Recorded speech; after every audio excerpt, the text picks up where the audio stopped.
Close করে দিলাম, যাও। জি স্যার। আচ্ছা, দেখা যাক তুমি পারো কিনা, দেখো। জি স্যার, রেকর্ডিং স্টার্ট করছি স্যার।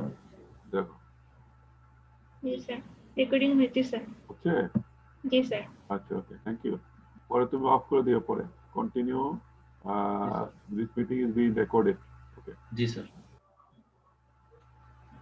স্যার আমরা ক্লাস শুরু করি। হ্যাঁ, আমরা ওই তোমাদের যে ওটা পরে দেখবো না, আমরা ক্লাস শুরু করি আমাদের সিলেবাসের মধ্যে। আমরা গত ক্লাসে আমরা চ্যানেল ডিজাইন শেষ করেছিলাম অলমোস্ট, তাই না? লাস্টে একদম লেসিস মেথড দিয়ে শেষ করেছিলাম। আজকে আমরা নতুন চ্যাপ্টার অ্যাড করব, সেটা হচ্ছে হাইড্রোলিক জাম্প, যেটা চ্যাপ্টার 15। চ্যাপ্টার 15, সেই চ্যাপ্টার 15টা বইতে একটু দেখতে পারো, যেটা এনার্জি ডিসিপেটর হিসেবে আছে। দেখি আমি বইয়ের চ্যাপ্টারটা বের করতে পারি দেখি দেখি এখান থেকে। হোয়াইট বোর্ডের মধ্যে আমি একটু যাচ্ছি, কারণ হাইড্রোলিক জাম্পটা যাবো, এখানে তো সমস্যা।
হ্যাঁ, আমি স্লাইড শো করতেছি, তোমাদের দেখতে পাচ্ছ না?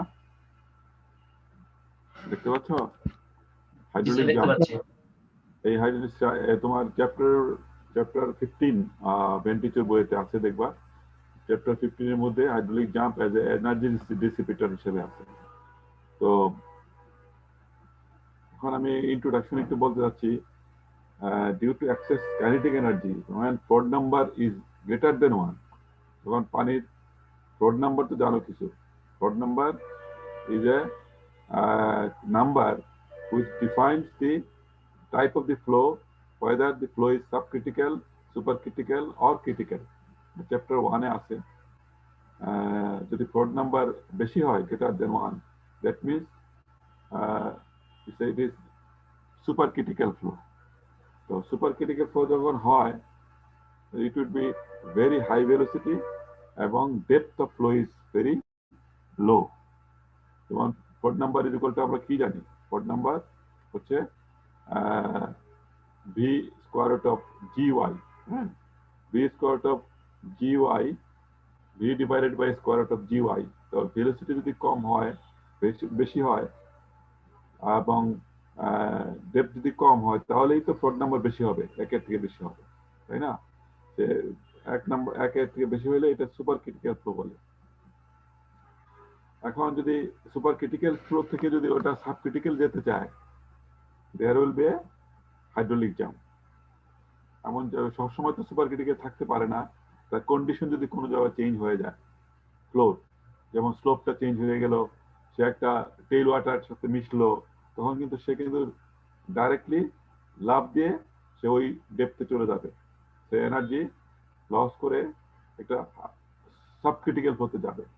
তোমরা যখন স্পেসিফিক এনার্জি কাজ করবা, তখন দেখবা লোয়ার লিম্ব থেকে হায়ার লিম্বে গেলে সুপার ক্রিটিক্যাল ফ্লো থেকে সাব ক্রিটিক্যাল ফ্লোতে গেলে এটা একটা হাইড্রোলিক জাম্প অবধারিত ফ্লুইডের মধ্যে। তো ইনক্রিজ ইন পটেনশিয়াল এনার্জি,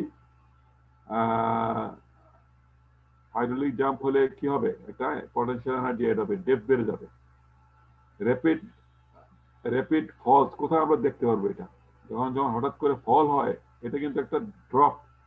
যখন ড্যামের মধ্যে হয়, ড্যামের স্পিলওয়ের মধ্যে যখন পানি যায়, তখন একটা হাইড্রোলিক জাম্প হয়। আমি একটু দেখাবো ছবিতে তোমাদের এগুলো, সেই হাইড্রোলিক জাম্প গুলো আমাদের কিভাবে হয় কতগুলো ছবি দেব। যেমন এখানে দেখতে পাচ্ছ, তাই না, এখানে একটা স্লোপ আসতেছে, পানি এখানে পড়তেছে, পরে এখানে হেভি ফাস্টার স্পিল করতেছে, স্পিল হয়ে এখন এখানে দেখো সুপার ক্রিটিক্যাল ফ্লো হচ্ছে। উপরে কিন্তু সাব ক্রিটিক্যাল আসতেছিল, due to break in slope, steep স্লোপের মধ্যে এসে পানিটা ফাস্টার যাচ্ছে, ফাস্টার গেলে পরে ডেপথটা কমে যাচ্ছে এবং ভেলোসিটি হাই হচ্ছে। এখানটা এই স্পিলওয়ে এখানে একটা স্লোপিং চ্যানেল আছে, স্লোপিং। এরপরে দেখো গিয়ে নিচে যখন একটা পানি দেখলো, সে একটা হাইড্রোলিক জাম্প হয়ে, বড় একটা জাম্প হয়ে সেটার সাথে মিশতে যাচ্ছে। তো এইখানে গিয়ে সে যে এনার্জিটা আসছিল, সে হাইড্রোলিক জাম্প হয়ে সে এনার্জিটা ডিসিপেট করতে যাচ্ছে। হ্যাঁ, সে ডিসিপেট করতে যাচ্ছে এবং আলটিমেটলি সে আরেকটা ডেপথ নিয়ে, বড় ডেপথ নিয়ে সে ফ্লো করবে। সিমিলারলি এখানে দেখো স্পিলওয়ে, আমাদের কাপ্তাই ড্যামে গিয়ে দেখবা, যদি কেউ যাও তাহলে স্পিলওয়ে এরকম আছে, স্পিলওয়ের নিচে পানি যায় এবং একটা হাইড্রোলিক জাম্প হয়। সিমিলারলি এখানে উপরে একটা স্ট্রিম আছে, স্ট্রিমের মধ্যে সুপার ক্রিটিক্যাল ফ্লো আসতেছে, বাট এখানে সে পানির ডেপথ বেশি পেয়ে গেছে, হ্যাঁ, তখন সে একটা জাম্প দিয়ে সেটাতে মিশবে। তার মানে এই হচ্ছে যে আমাদের supercritical state of flow থেকে যদি আমরা ট্রান্সফর্ম করতে চাই কোনো সাবক্রিটিক্যাল ফ্লোতে, there must be a jump, hydraulic jump হয়। এটা হচ্ছে হাইড্রোলিক জাম্পের basic criteria. That means super critical flow মানে ফ্লোড নাম্বার যখন গ্রেটার দেন 1 হবে, কিন্তু পরে তুমি ফ্লোড নাম্বার লেস দেন 1 হবে, সেই লেস দেন 1 এর জন্য তোমাকে সাবক্রিটিক্যাল ফ্লো হবে। এই দুইটার মধ্যে যেটা ডিফারেন্স হবে, এই ডিফারেন্সটা হঠাৎ করে হবে না, জাম্প করে হবে পানিটা। এটা স্পেসিফিক এনার্জি কার্ভ যদি থাকে, সেটার থেকে তুমি দেখতে পারবা। আজ পড়াবেন উনি, স্পেসিফিক এনার্জি কার্ভ ওখানে আছে, হাইড্রোলিক জাম্প কিভাবে সুপার ক্রিটিক্যাল ফ্লো থেকে সাব ক্রিটিক্যাল ফ্লোতে যায়। তো এটা হচ্ছে একটু এক্সাম্পল আমাদের জাম্পের বেলায়। আমাদের জাম্পটা হয় অনেক সময় স্পিলওয়ের মধ্যে। স্পিলওয়েটা কোথায় আছে? কাপ্তাই, এটা হাইড্রো পাওয়ার। এখানে দেখো একটা বোটিং করতেছে, ওয়াটার বোটিং, কি বলে এটাকে, সে করতেছে। এখানে সুপার ক্রিটিক্যাল ফ্লো আসতেছিল, এখানে কিন্তু হঠাৎ করে ডেপথটা বাড়ানো আছে, টেইল ওয়াটার এখানে, তারপর এখানে একটা জাম্প হচ্ছে। তো this are the examples of hydraulic jump. Hydraulic jump অনেক সময় ন্যাচারালি ক্রিয়েট হয়, অনেক সময় আমরা ক্রিয়েট করি, অনেক সময় আমরা ডিজাইন করার সময় ক্রিয়েট করা হয় ডিউ টু সাম অ্যাপ্লিকেশন। এটার অ্যাপ্লিকেশন আছে, সেই অ্যাপ্লিকেশন গুলো কি আমরা পড়বো, এই চ্যাপ্টারের মধ্যে আছে। Why we create hydraulic jump and what is the importance of hydraulic jump, what are the application of hydraulic jump, সেগুলো আমরা পড়াবো। এই একটা ফিগারটা দেখতে পাচ্ছ এখানে, এটা একটা হাইড্রোলিক জাম্পের একটা ফিগার। তো এখানে আমরা দেখতে পাচ্ছি, দেখো একটা সুপার ক্রিটিক্যাল ফ্লো আসতেছে, এখানে ডেপথটা কম, এখানে সুপার ক্রিটিক্যাল ফ্লো আসতেছে। এখান থেকে মনে করো এখান থেকে সুপার ক্রিটিক্যাল ফ্লো আসছে, কিন্তু কোনো কারণে এখানে ধরো টেইল ওয়াটার লেভেল হাই আছে, অথবা কোনো কারণে এখানে একটা জাম্প করানো হচ্ছে, জাম্প হয়ে সে এখানে ডেপথটা মেইনটেইন করবে, সে এনার্জি ডিসিপেট করবে এইটুকের মধ্যে করে, সে এখানে আরেকটা স্টেটে যাবে। তার মানে কোনো কাজের জন্য যদি একটা স্টেট থেকে আরেকটা স্টেটে যায়, that means super critical flow থেকে সাব ক্রিটিক্যাল ফ্লোতে যায়, তখন there must be a hydraulic jump in between. এটা হচ্ছে হাইড্রোলিক জাম্পের একটা condition. Flow changes from supercritical flow to subcritical condition. দেখো এখানে হাইড্রোলিক জাম্প হয়ে supercritical flow float number greater than 1 এখানে আছে, লেস দেন 1 এ চলে যাচ্ছে, এই জন্য একটা হাইড্রোলিক জাম্প হচ্ছে এখানে। এটাকে অনেক সময় র্যাপিডলি ভেরিড ফ্লো বলা হয়। র্যাপিডলি ভেরিড ফ্লো, এখানে water surface is very rapidly jump হচ্ছে।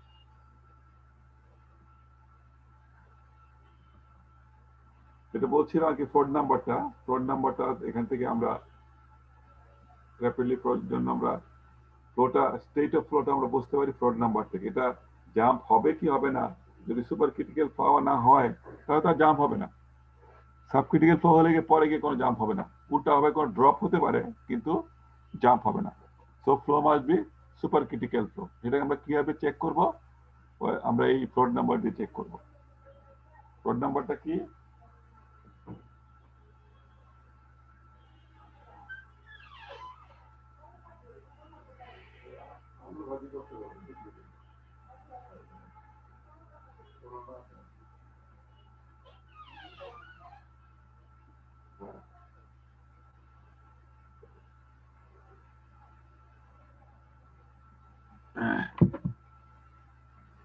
হ্যাঁ ফ্লোট নাম্বার দেখো এখানে V square of G Y, আমাদের কিন্তু ফ্লোট নাম্বার সম্বন্ধে ডেফিনেশন আছে V square of G D.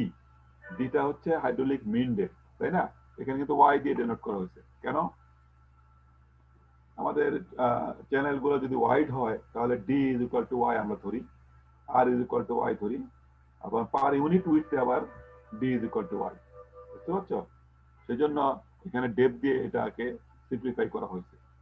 তো তোমরা ডি দিয়ে করতে পারো, অসুবিধা নাই। চ্যানেল যদি শেপ থাকে, চ্যানেলের ডাইমেনশন যদি থাকে, তাহলে A by T is equal two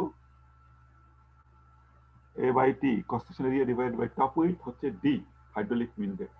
সেটা যদি আমরা কনভার্ট করে আমরা অ্যাপ্রক্সিমেটলি ডেপথের মতোই হয় ফর ওয়াইড চ্যানেল। বলছিলাম না ওয়াইড চ্যানেল কাকে বলে, যদি B by Y is equal to greater than 5 থেকে বেশি হয়ে যায়, তখনই we can consider wide channel. এটা রিভার গুলো তো ওয়াইড চ্যানেলের মতোই। আমাদের যে রিভার গুলো আছে, চ্যানেল গুলো আছে, ওয়াইডার না, ধরো ডেপথ অল্প 1 মিটার, কিন্তু উইথ হচ্ছে ধরো 10 মিটার, 15 মিটার, 20 মিটার, সে ওয়াইড চ্যানেল বলা হয়। সেই ক্ষেত্রে আমাদের এই ডিপটা এখানে যে ভি স্কোয়ার অফ ডি এই পার্টটার মধ্যে এটা ওয়াই হিসাবে ট্রিট করা যায়। তো এটা ডেফিনেশন হিসাবে ফ্লোট নাম্বারের ডেফিনেশন। এটা লেস দেন 1 হলে সাবক্রিটিক্যাল, গ্রেটার দেন 1 হলে সুপারক্রিটিক্যাল। তো hydraulic jump occurs because float number changes from 1 to less than 1 to greater than 1, তখনই হাইড্রোলিক জাম্প হয়। বাট ক্রিটিক্যালে কোনো জাম্পটা হবে না, ক্রিটিক্যালে সম্পূর্ণ স্লো মিনিমাম এনার্জি, কোনো এনার্জি নেই। তো এখানে হাইড্রোলিক জাম্পের ফেনোমেনা গুলো, flow depth increases abruptly from formation of eddy current, kinetic energy converted to potential energy. এটা হচ্ছে এখানে results in a change of height. Kinetic এনার্জিটা ফাস্টার ভেলোসিটিটা পটেনশিয়াল এনার্জিতে ট্রান্সফার হচ্ছে, যার ফলে ডেপথটা বেড়ে যাচ্ছে, ভেলোসিটিটা কমে যাচ্ছে, and flow after jump will be subcritical. When eddies downstream of the jump breaks up, the fluid entraps air.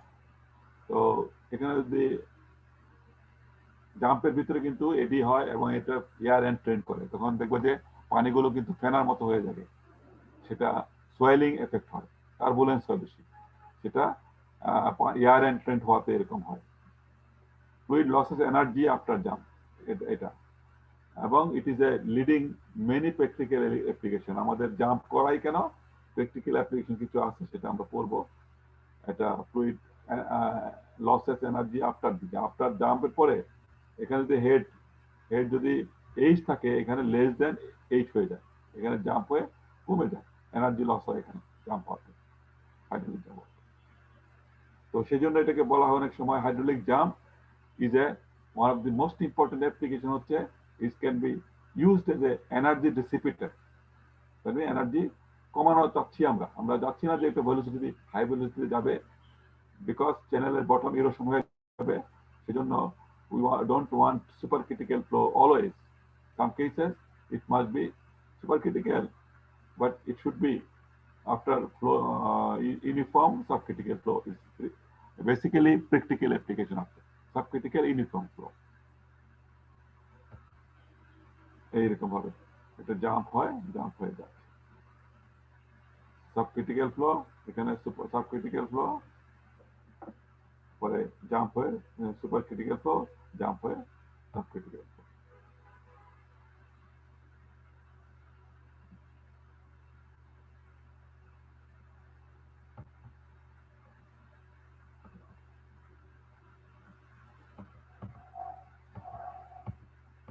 হ্যাঁ,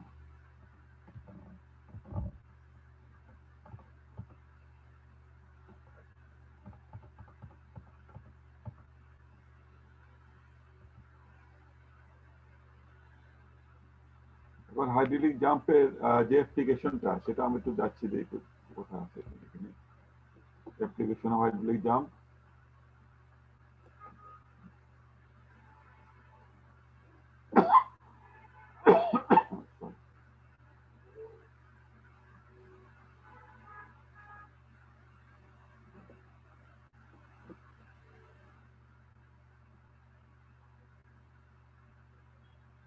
Practical application of hydraulic jump.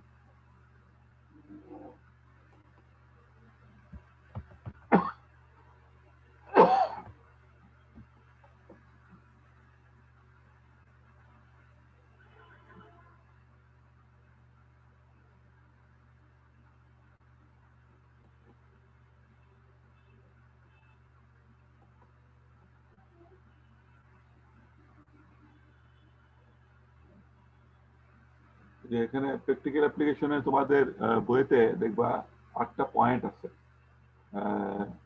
ভেন্টিচুর বইতে।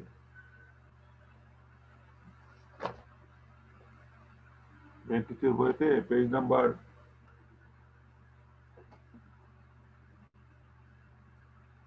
চ্যাপ্টার 15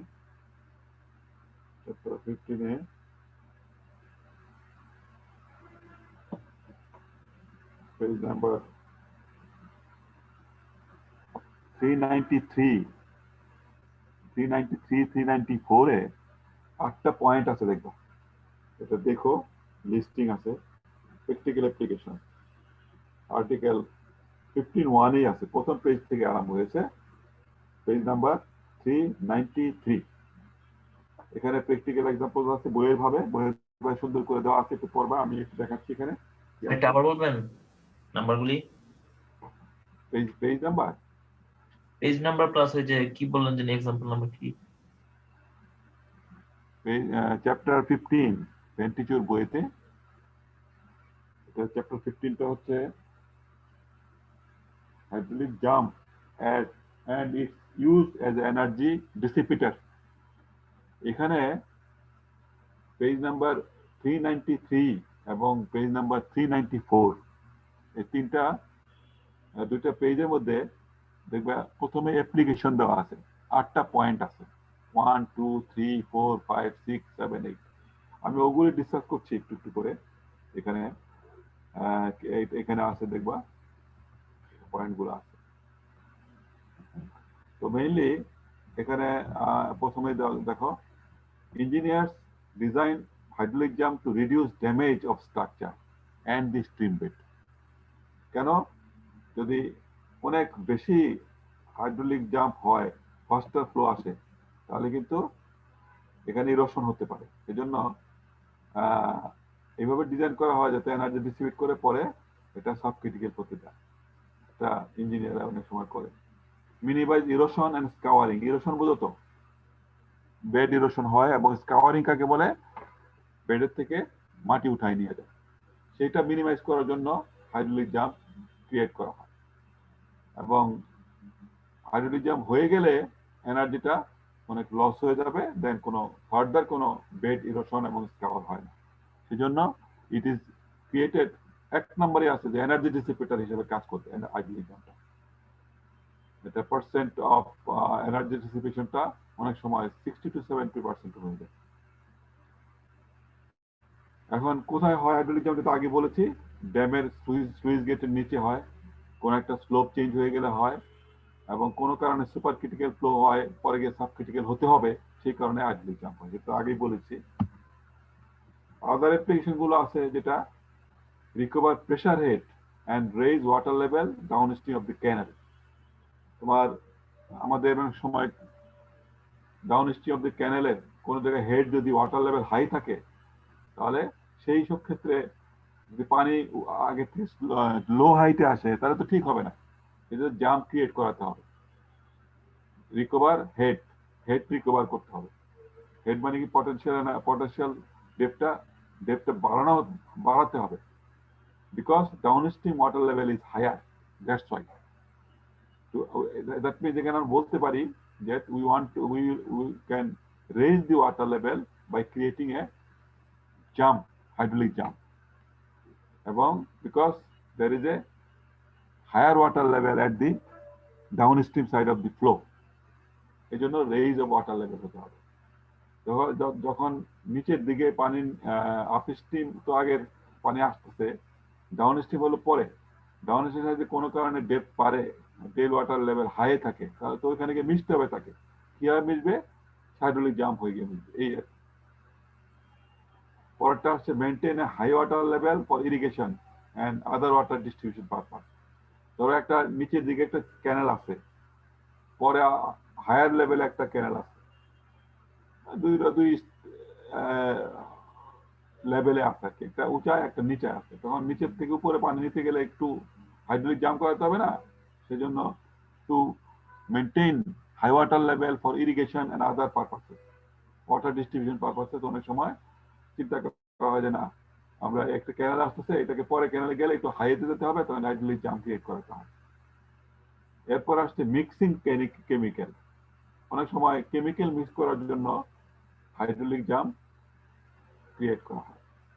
ধরো অনেক টার্বুলেন্স হয়, তো হাইড্রোলিক জাম্প হলে পরে তার ফলে মিক্সিংটা বেশি ভালো তাড়াতাড়ি হয়। সেজন্য অনেক সময় হাইড্রোলিক জাম্প ক্রিয়েট করা হয় two mixing the chemical mix করার জন্য।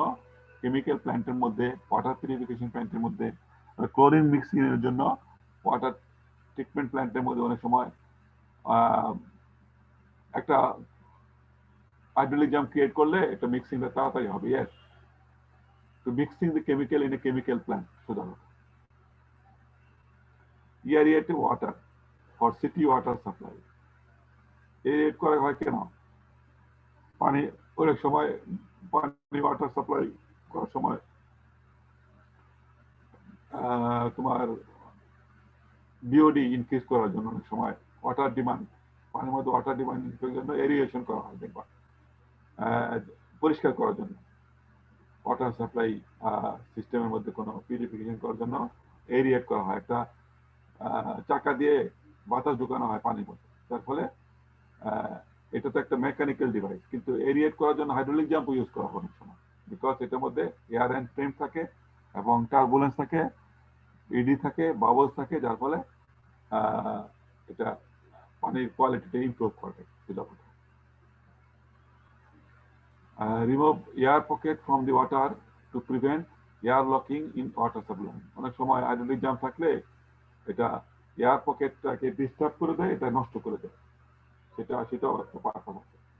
তো যাই হোক, বইয়ের মধ্যে দেখবা, যেটা বলছিলাম আর কি, লেখা আছে practical applications of hydraulic jump are many.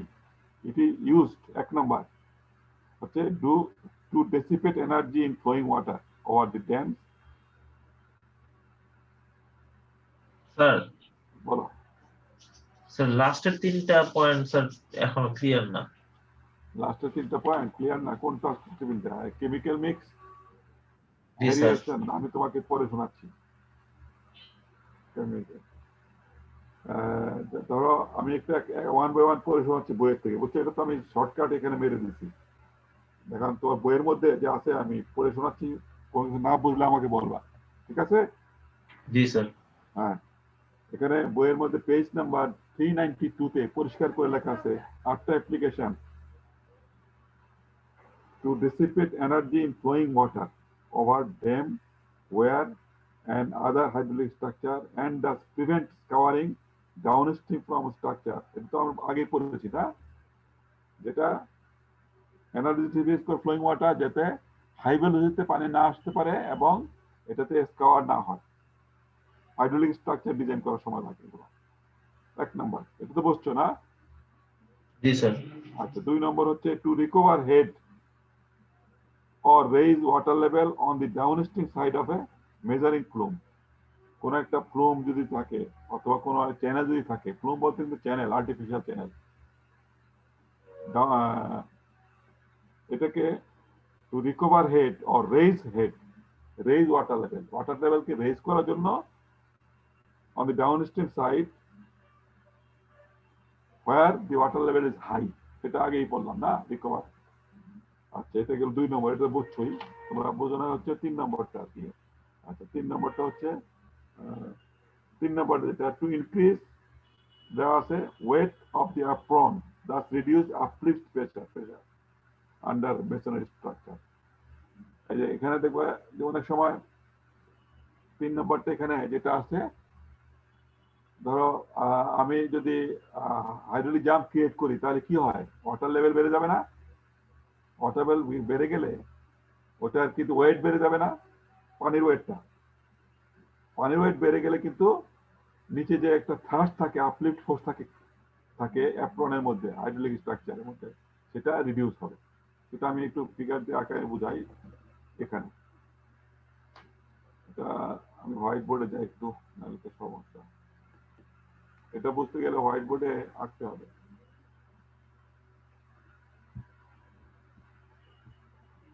এটা হচ্ছে, তো যদি আমরা এরকম পানি আসে, এখন জাম্প হয়, হাইড্রোলিক জাম্প হচ্ছে, এখানে চ্যানেলটা এরকম যদি আঁকবো,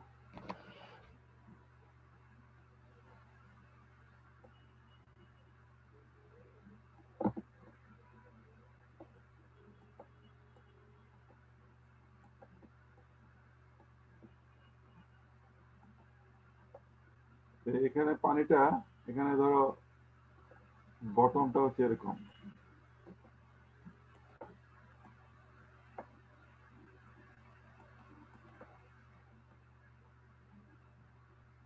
বটমটা এরকম, তো এখানে পানিটা মুশকিল হয়ে গেছিল। এখানে আমরা চ্যানেলটা, এখানে এই সুপার ক্রিটিক্যাল ফ্লো, এটা এখানে সুপার ক্রিটিক্যাল ফ্লো, এটা জাম্প হচ্ছে, এখানে বড় হয়। তাহলে এখানে আমাদের উদ্দেশ্য হচ্ছে যে এখানে হাই ভ্যালুতে আসতেছে, তো এখানে ইরোশন হয়ে যায়, ইরোশন হয়ে মাটি সরে যেতে পারে, ক্ষয় হয়ে যেতে পারে। তার ফলে এখানে একটা অ্যাপ্রন দেওয়া হয়, স্ট্রাকচার দেওয়া হয় কংক্রিটের, হাইড্রোলিক স্ট্রাকচার। তোমরা ইরিগেশনে পড়া 4-2 গিয়ে, এই যে এখানে হাই ওয়াটার লেভেল, তাই না, এখানে হাই ওয়াটার লেভেল, তার ফলে কি হবে, এখানে লো ওয়াটার লেভেল, তার ফলে একটা হেড ডিফারেন্স না অনেক, এখানে কিন্তু পানির কিন্তু সিপেজ হয়ে এখানে এখানে আপলিফট ফোর্স দিবে একটা নিচের দিকে, তাই তো জানো তো তোমরা পড়বা এগুলো আরো, আপলিফট ফোর্স বলে এটাকে। এই হাই ওয়াটার লেভেলের কারণে এখানে একটা মাটির মধ্যে একটা আপলিফট প্রেসার হবে, আপলিফট প্রেসার। এই আপলিফট প্রেসারের জন্য তোমাকে একটা অ্যাপ্রন ডিজাইন করতে হয়, হাইড্রোলিক স্ট্রাকচার স্ল্যাবের মতো। সেই স্ল্যাবটা ওয়েটটা বাড়ানোর জন্য অনেক সময় হাইড্রোলিক জাম্পটা এখানে ক্রিয়েট করা হয়। এখানে ওয়েটটা বেশি না, ওয়েটটা বেশি হলে এখানে নিচের দিকে ডাউনওয়ার্ড ফোর্স হবে, তার ফলে অ্যাপ্রনের থিকনেসটা কমাইতে পারবা। এই জন্য এখানে একটা হাইড্রোলিক জাম্প ক্রিয়েট করা হয়। এখন বুঝতে পারছো? যদি এরকম যদি না হতো, এরকম যদি চলে যেত, তাহলে আবার অল্প ডেপথ, হাইড্রোলিক জাম্পটা ডেপথটা ওয়েট অফ ওয়াটার কম থাকতো। কিন্তু এখানে যদি আমরা জাম্প ক্রিয়েট করাতে পারি, তাহলে কিন্তু ওয়েটটা বেশি হবে এবং আপলিফট ফোর্সটা মিনিমাইজ হবে। বুঝতে পারছো এখন? এটা হলো একটা, তোমরা ইরিগেশন আরো পড়বা, ইরিগেশন যখন হাইড্রোলিক স্ট্রাকচার সাবজেক্ট আছে না, ওখানে কোন একটা, আমি জানি না তোমাদের আছে কিনা, আমাদের এখানে হাইড্রোলিক স্ট্রাকচার নামে একটা সাবজেক্ট আছে, সেটার মধ্যে এটা ডিটেলস পড়ানো হয়, কিভাবে প্রেসার হয়, কিভাবে গ্রাউন্ড ওয়াটারে পানির মাটির নিচ দিয়ে প্রেসার আপলিফট ফোর্স হয়, এরকম আপলিফট ফোর্স, এটাকে বলা আপলিফট ফোর্স, উপরের দিকে ত্রাস দেয়, বিকজ ওয়াটার লেভেল হাই, এখানে ওয়াটার লেভেল কম, তাই না? তখন কি করবো, এখানে একটা ওয়াটার লেভেল যদি বাড়াতে পারি সামহাও জাম্প করে, তাহলে কিন্তু এখানে আপলিফ্ট ফোর্সটা ওয়েটটা কম লাগবে, থিকনেসটা কম লাগবে। সোজা কথা, to reduce the effect of a uplift force due to high water level at the upstream, এই একটা। ঠিক আছে, এটা গেল এখানে।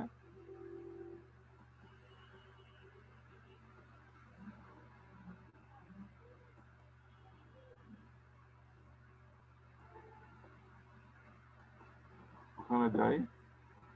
আচ্ছা, অ্যাপ্লিকেশনের মধ্যে যেটা বইয়ের মধ্যে আরেকটা, যখন 4 নাম্বারটা আমি বলবো তখন কি হচ্ছে 4 number, to increase the discharge of a sluice gate by holding back tail water. To increase the discharge বলতে পারো through a sluice gate by holding back tail water, since the effective head will be reduced if the tail water is allowed to drown the jump. এখানে তোমার অনেক সময় hydraulic জাম্পের পরে গিয়ে এনার্জিটা অনেক সময় লুজ করে বিকজ অফ এখানে সাবমার্স এয়ার এন্ট্রেন্ট, হয়তো অনেক সময় ডিসচার্জের ভ্যালুটা কম দেখা যায়। কারণ এয়ার এন্ট্রেন্ট গুলো যদি আমরা সাবমার্স করে দেই তাহলে ইনক্রিজ ডিসচার্জ, এটা তেমন কোনো ইম্পর্টেন্ট না। এটা 4 নাম্বারটা, টু ইনক্রিজ দি ডিসচার্জ, তোমরা বুঝবা না, এটা এটা হলো এক্সপেরিমেন্ট করার সময় একটু বোঝা যায়। 1st নাম্বারটা দেখো, to indicate this special flow condition such as existence of supercritical flow. আমরা হাইড্রোলিক জাম্প হলে, তোমরা যদি কোনো হাইড্রোলিক জাম্প দেখতে পাও তাহলে কিন্তু তুমি বুঝতে পারবা যে এর আগে মাস্ট বি সুপারক্রিটিক্যাল ফ্লো আছে, আদারওয়াইজ হাইড্রোলিক জাম্প হবে না। তো we know the existence of the supercritical flow by looking into the hydraulic jump. এখানে একটা হাইড্রোলিক জাম্প দেখলেই বুঝতে পারবা যে আপস্ট্রিমে তোমার সুপারক্রিটিক্যাল ফ্লো। যেমন এখানে এই ফিগারটার মধ্যে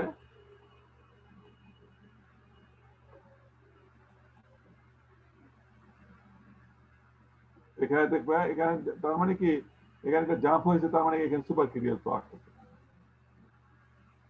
এটাই কি, to to to indicate the existence of a supercritical flow, এটা একটা। এরপর যেটা তুমি বুঝতে পারছিল না, 6 নম্বর এখানে বইতে আছে, to mix chemical use for water purification and so forth. Two এখানে ওয়াটার পিউরিফিকেশনের মধ্যে বললাম না, ধরো হাইড্রোলিক জাম্প হলে কি হয়, এখানে একটা টার্বুলেন্স হচ্ছে না, দেখতে পাচ্ছ হেভি, এখানে একটা যে কোনো ডাই দাও, রং দাও, রঙের দাও, তাহলে এটা কি রং কি এখানে থাকবে, মিক্সিং হয়ে একটা ইয়ে হয়ে যাবে না? তার মানে কি, কোনো কেমিক্যাল মিক্সিং করার জন্য হাইড্রোলিক জাম্পটা ইউজ করা হয়, অনেক সময় ক্রিয়েট করা হয়। এখন বুঝতে পারছো? জি স্যার। এই ফিগারটা দেখলে বুঝতে পারবে যে এখানে দেখো কোন একটা রং যদি দেওয়া আছে, এখানে রঙের একটা ডাই ফেলে দেওয়া হচ্ছে, সেই ডাই রংটা এখানে আসবে, সুন্দর করে আসবে, কিন্তু এখানে এসেই মিক্সিং হয়ে যাবে সবগুলোর সাথে, তুমি বুঝতে পারবে না, অটোমেটিক্যালি সে মিক্স হয়ে যাবে। তা না হলে কি হবে, আমাকে নাড়া দিতে হবে, স্টিয়ার করতে হবে, আমাদের অন্য একটা ডিভাইস ইউজ করতে হবে। আমরা ন্যাচারাল একটা আর্টিফিশিয়াল হাইড্রোলিক জাম্প ক্রিয়েট করে দিই কোনোভাবে, আমাদের হাইড্রোলিক স্ট্রাকচার এইভাবে ডিজাইন করি যাতে একটা হাইড্রোলিক জাম্প ক্রিয়েট হয়। এটা হচ্ছে to mix the chemical, 6 number.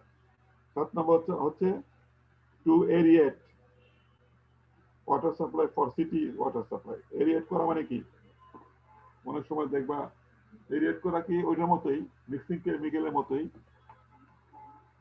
Oxygen ঢুকানো পানির মধ্যে। এরিয়েট করা মানে কি, to add oxygen from the atmosphere. বুঝতে পারছো? কি কারণে করায়, সিটি ওয়াটার সাপ্লাইয়ের পিউরিফিকেশন, অনেক সময় ক্লোরিন থাকে, ক্লোরিনটা বেশি করা হয়ে যায়, তখন তোমার এরিয়েট করানো হয় যাতে ক্লোরিনের ভাবটা কমে যায়। তার মানে কি, হাইড্রোলিক জাম্প ক্রিয়েট করে পরে আবার সাপ্লাই দিয়ে দেয়, টার্বুলেন্স ক্রিয়েট করা হয়, সোজা কথা। এইসব পারপাস ইউজ করা হয় ওয়াটার পিউরিফিকেশন প্ল্যান্টের মধ্যে, কেমিক্যাল ট্রিটমেন্ট, কেমিক্যাল মিক্সিং প্ল্যান্টের মধ্যে, ইত্যাদির মধ্যে। যেমন ইটিপি আছে না, ইটিপি বলে না তোমাদের, ইটিপি এই এফ্লুয়েন্ট ট্রিটমেন্ট প্ল্যান্ট মনে আছে তোমাদের গার্মেন্ট সেক্টরিতে আছে, সবগুলো ইন্ডাস্ট্রিগুলোতে আছে। ইটস এ কমপ্লায়েন্স একটা, সেখানে কিন্তু অনেক সময় এরিয়েট করা হয় যাতে কেমিক্যাল গুলো পানির সাথে মিশে এটার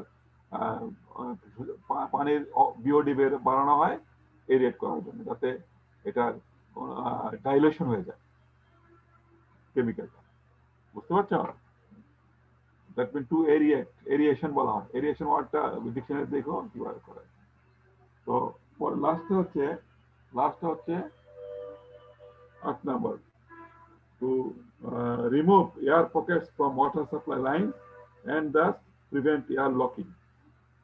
অনেক সময় দেখবো যে এটা অবশ্য খুব মাইনর এগুলি। এয়ার পকেট থাকলে কি হয়? ওয়াটার হ্যামার হয় না? জি স্যার। দেখবা যে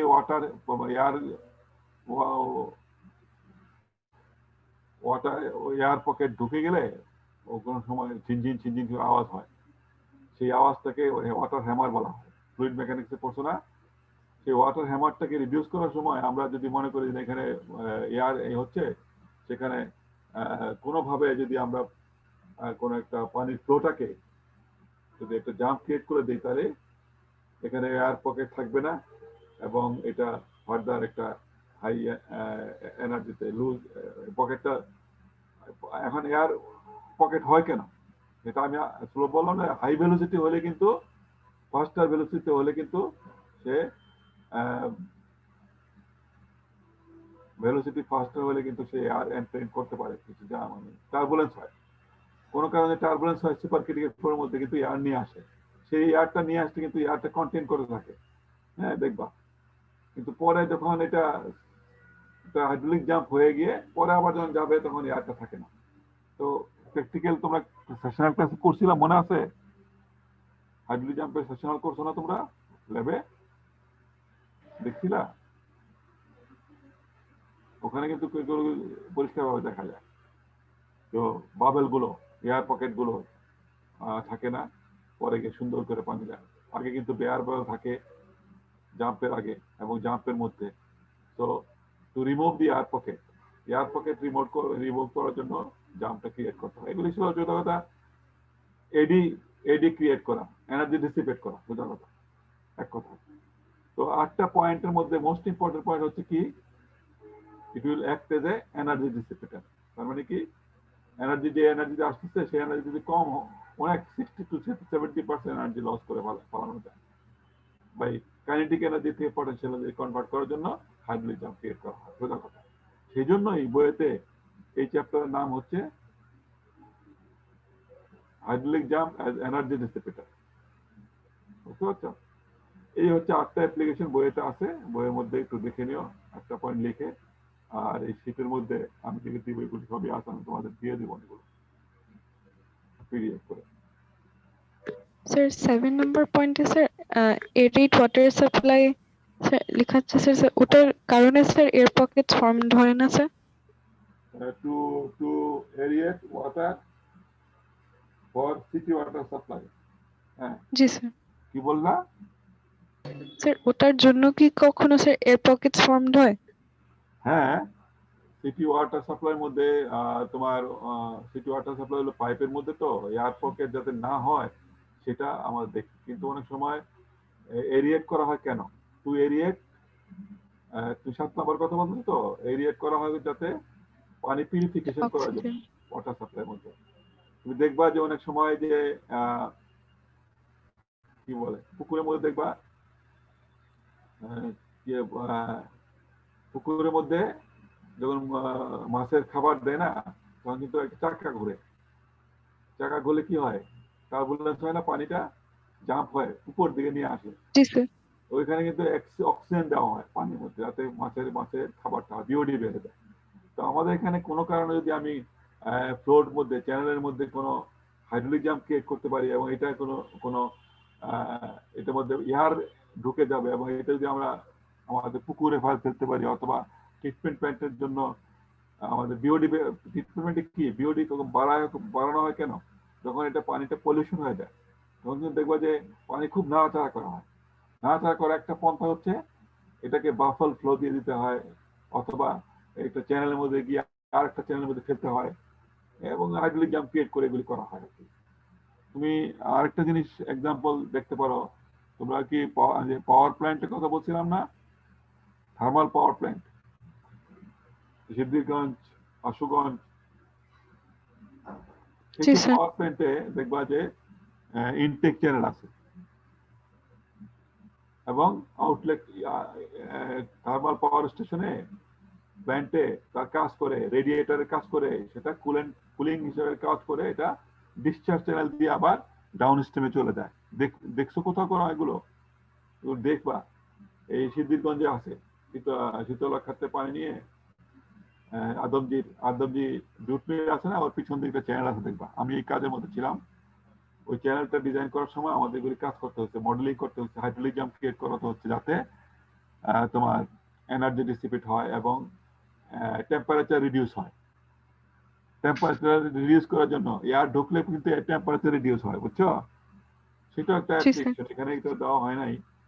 টেম্পারেচার রিডিউস করা মানে কি, 1 ডিগ্রি 1.5 ডিগ্রি যদি কমাতে পারো, তাহলে এই পানির গরম পানিটা নদীতে পড়ার আগেই ঠান্ডা হয়ে যাবে। তুমি চ্যানেলের মধ্যে যদি কোনো কিছু করতে চাও, সেজন্য হাইড্রোলিক জাম্প ক্রিয়েট করা হয়, টার্বুলেন্স ক্রিয়েট করা হয়, ইত্যাদি করে এটাকে নদীতে ফেলানো হয়। কারণ কি, 1 জি ডিগ্রি স্যার। কমানোর জন্য 1 কিলোমিটার লেন্থ কমে যেতে পারে, বুঝতে পারছো? কষ্ট, অনেক কাজ, ইম্পর্টেন্ট কাজ এগুলো। তোমরা হয়তো অনেক সময় খেয়াল করতে পারো না, অপারেশনাল হাইড্রোলিক্স এর অ্যাপ্লিকেশন এই যে যেটা পড়ছি আমরা, এই পুরো জিনিসগুলো, design of channels, hydraulic jump, এগুলো ভেরিয়াস অ্যাপ্লিকেশন আছে ইন প্ল্যান্ট, পাওয়ার প্ল্যান্ট ইন্ডাস্ট্রিতে, বুঝছো? সেই ইন্ডাস্ট্রিতে ডিসচার্জ চ্যানেল ডিজাইন করার জন্য অনেক সময় হাইড্রোলিক জাম্প ক্রিয়েট করা হয়, চ্যানেল ডিজাইন করা হয়, লাইন চ্যানেল ডিজাইন করা হয়, ইত্যাদি অনেক। তো আমি সবাইকে অনুরোধ করবো, যদি কেউ সুযোগ পাও, তোমাদের যদি কোনো সুযোগ থাকে, তোমরা you will visit power plant. ওরা তো ইলেকট্রিক্যাল ইঞ্জিনিয়ার, আমাদের সিভিল ইঞ্জিনিয়ারিং, হাইড্রোলিক ইঞ্জিনিয়ার, অনেক কাজ ওখানে এইসব ডিজাইন করা। পাওয়ার প্ল্যান্টের আগেই তোমার চ্যানেল ডিজাইন করতে হবে, তাহলে পাওয়ার প্ল্যান্ট বন্ধ হয়ে যাবে, জানো তো? খাবার পাওয়ার প্ল্যান্ট কিন্তু কিভাবে হয়, স্টিমের থেকে হয়। হ্যাঁ, তোমার পানি গরম করতে হয়, পানি নিয়ে আসতে হয়, এবং কুলেন্ট রেডিয়েটারে ঠান্ডা করে আবার এটাকে গরম রেডিয়েটর পানি ডিসচার্জ করতে হয়, বুঝতে পারছো? এই জন্য এই ডিসচার্জ চ্যানেল, ইনটেক চ্যানেল এবং আউটলেট চ্যানেল দুইটাই ডিজাইন করতে হয়, এবং যাতে টেম্পার্ড ওয়াটার, গরম পানি যাতে, হট ওয়াটার যাতে নদীতে না পড়ে। নদীতে পড়লে কি হবে, সেটা নদীর মাছ এবং আদার অ্যাকোয়াটিক গ্রোথ গরম পানিতে নষ্ট হয়ে যাবে। যার ফলে যে পানিটা আমি নিয়েছি সেই রকম পানি যদি ফেলতে পারি, তাহলে তো এনভায়রনমেন্টালি আমি ঠিক থাকবো। আদারওয়াইজ মানুষ ধরবে, নদী রক্ষা কমিটি, এনভায়রনমেন্টাল কমিটি, আর ধরবে যে তুমি গরম পানি ফেলতেছ নদীর মধ্যে। সেই জন্য এইসব কাজের মধ্যে গরম পানি ফেলতে গেলে, একটু কম গরম পানি ফেলতে গেলে এইসব কাজ করতে হয়। এগুলো হাইড্রোলিক অ্যাপার্টেন্স বলা হয়, হাইড্রোলিক জাম্প ক্রিয়েট করা, এরিয়েশন করা, ইত্যাদি ইত্যাদি, ভেরিয়াস সর্ট অফ ওয়ার্ক। তো তোমরা একটু মনে রাখবা আর কি, যে এটা ভেরিয়াস অ্যাপ্লিকেশন আছে। বেসিক্যালি মেইন অ্যাপ্লিকেশন হচ্ছে এনার্জি ডিসিপেট করা, সেটা হলো মেইন। বাকিগুলো কিন্তু কেমিক্যাল প্ল্যান্ট, পাওয়ার প্ল্যান্ট এবং ওয়াটার পিউরিফিকেশন প্ল্যান্টের মধ্যে artificially জাম্প ক্রিয়েট করা হয়, to aerate, to mix the chemical, to aerate the water, to increase the water quality, and to reduce the temperature. এটা হলো থার্মাল পাওয়ার প্ল্যান্ট। তো তুমি যেটা বলছিলে ঠিক আছে তো, এই 4টা পয়েন্ট পড়বা আর রিয়েলাইজ করবা, তুমি এখন বুঝবা না, প্র্যাকটিক্যাল এক্সাম্পল গুলো সেটা তোমার কাজ করতে করতে আস্তে আস্তে বুঝে যাবা। জি স্যার।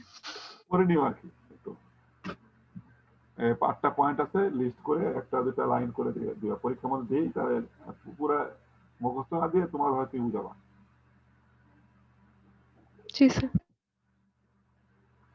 আচ্ছা, নেক্সট হচ্ছে আমাদের বইতেই আছে, দেখবা type of the jump in horizontal rectangular channel. আমাদের আমরা যে থিওরি পড়াবো এখন, একটা হরিজন্টাল রেক্টেঙ্গুলার চ্যানেলের জন্য আমরা যদি চাই, তাহলে কিভাবে এটা অ্যানালাইসিস করব। এবং কি রকম ভাবে জাম্প আছে, কয় রকমের জাম্প আছে। Type of jump in horizontal rectangular channel. এই শীটটা একটু উল্টাপাল্টা আছে, তাকে ঠিক করতে হবে আমার। বিভিন্ন লেকচারের মধ্যে বিভিন্ন রকম আছে।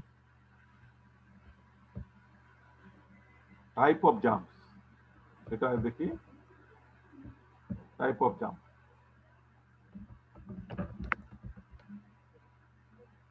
হাইড্রোলিক অ্যাপ্লিকেশন গুলো এখানে আছে, তো এখানে টাইপ অফ জাম্পটা একটু পরে উপরে চলে আসছে। তো নিয়ে যাই এটা কেটে।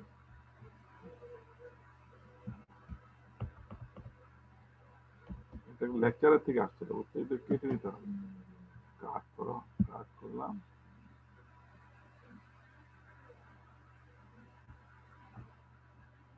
কাট করে এখানে আমরা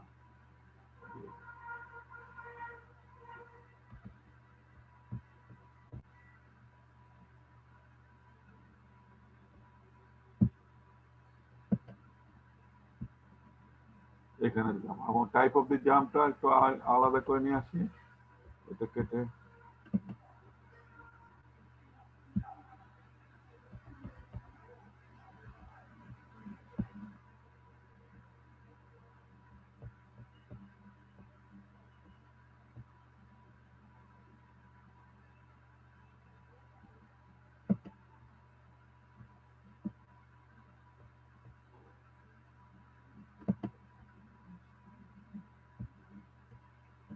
তো আমরা তো ফোর্ড নাম্বার পড়েছি, ফোর্ড নাম্বারটা দিয়ে আমরা টাইপ অফ দি জাম্প বের করতে পারি। তোমাদের বইতে আর্টিকেল 15(2) এখানে দেওয়া আছে, জাম্প ইন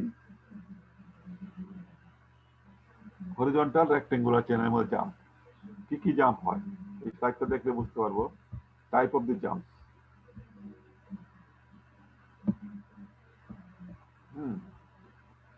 দেখো এখানে ফ্রি জাম্প,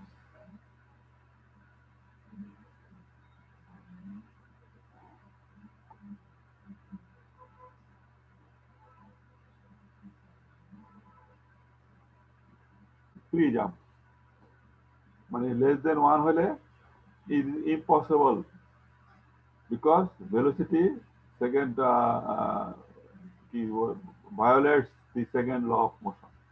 এটা সোজা কথা, লেস দেন 1 হলে there will be no jump, এটাই বলা হচ্ছে। ফ্রি জাম্প কন্ডিশন মানে কি, লেস দেন 1 ফ্লোট নাম্বারের ভ্যালু। ফ্লোট নাম্বার তো জানো, আমি যদি বলি যে ফ্লোট নাম্বার, ভেলোসিটি যদি 1.5 হয়, দেখো তো ক্যালকুলেট করে কি হয়। ভেলোসিটি 1.5 হয় আর ডেপথ যদি 1.5 হয়, হ্যাঁ মিটার, ভেলোসিটি ইকুয়াল টু 1.5। দেখো velocity is equal to 1.5 metre per second, ঠিক আছে। আর ডেপথ হচ্ছে 1.5 মিটার সেকেন্ড মিটার। তাহলে কত হবে কোড নাম্বার ক্যালকুলেট করতে, করো দেখি, খেয়াল করো। স্যার 0.391। হ্যাঁ, ভেলোসিটি 1.5 আর ডেপথ হচ্ছে 1.5 metre per second. Velocity 1.5 metre per second আর ডেপথ হচ্ছে 1.5। তাহলে কিন্তু দেখো ডেপথটা বেশি দেখে ভেলোসিটি কম। কিন্তু তো আমরা যদি কিউ জানি, মনে করো যে কিউ ইজ ইকুয়াল টু, লেখো এখানে Q is equal to 1 metre cube per second, ঠিক আছে। এটা লেখো, লিখতেছো, Q is equal to 1 metre per second, metre cube per second. আর চ্যানেলের ডাইমেনশন হচ্ছে B is equal to 10, y is equal to 5 metre. Sir B এর ভ্যালুটা কত বললেন? 10 মিটার। আর y 5 metre. Best hydraulic rectangular section ধরো। তাহলে এইসব ক্ষেত্রে তোমার কোড নাম্বারটা কত হবে বলো দেখি।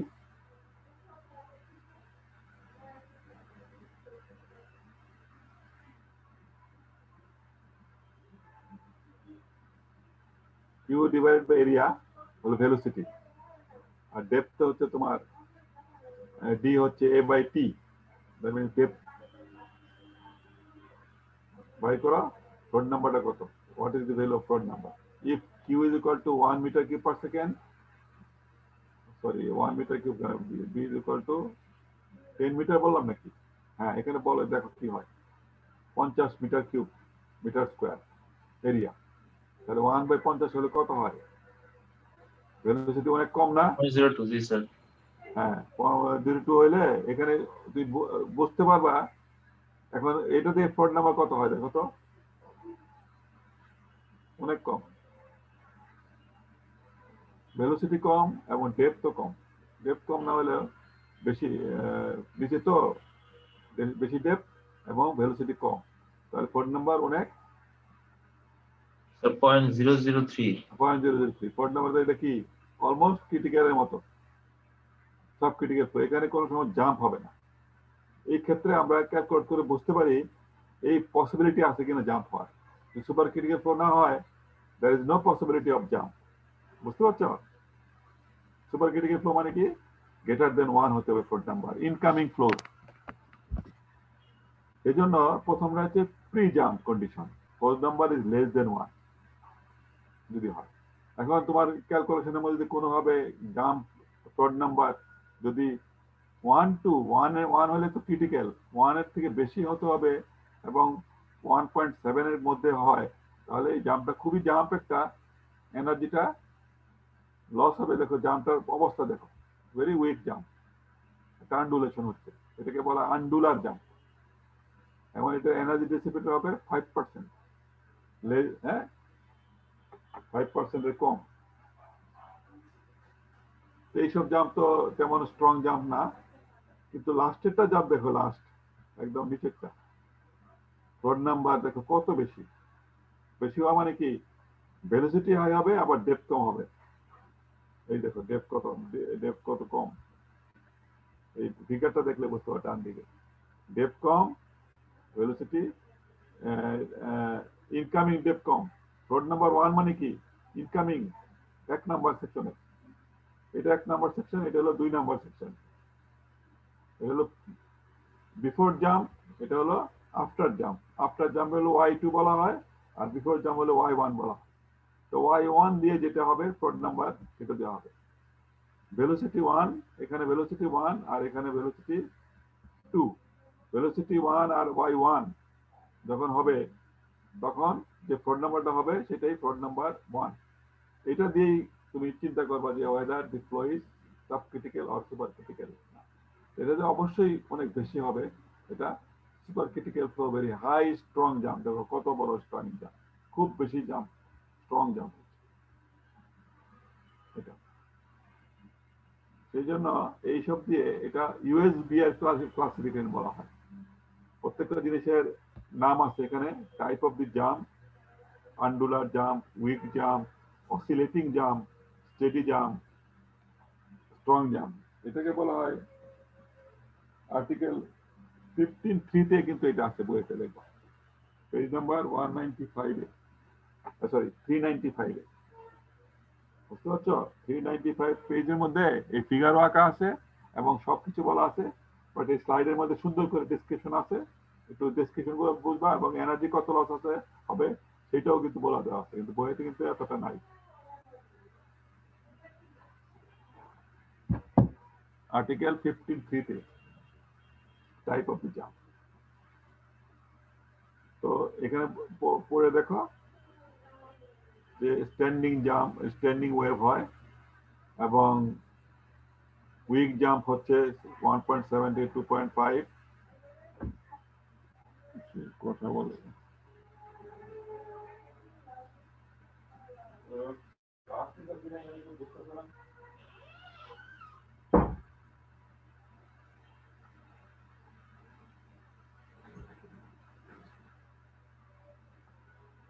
এগুলি ফ্লোর নাম্বারের উপর ডিপেন্ড করে জাম্পের এনার্জি লসটা দেখো বেড়ে যাচ্ছে।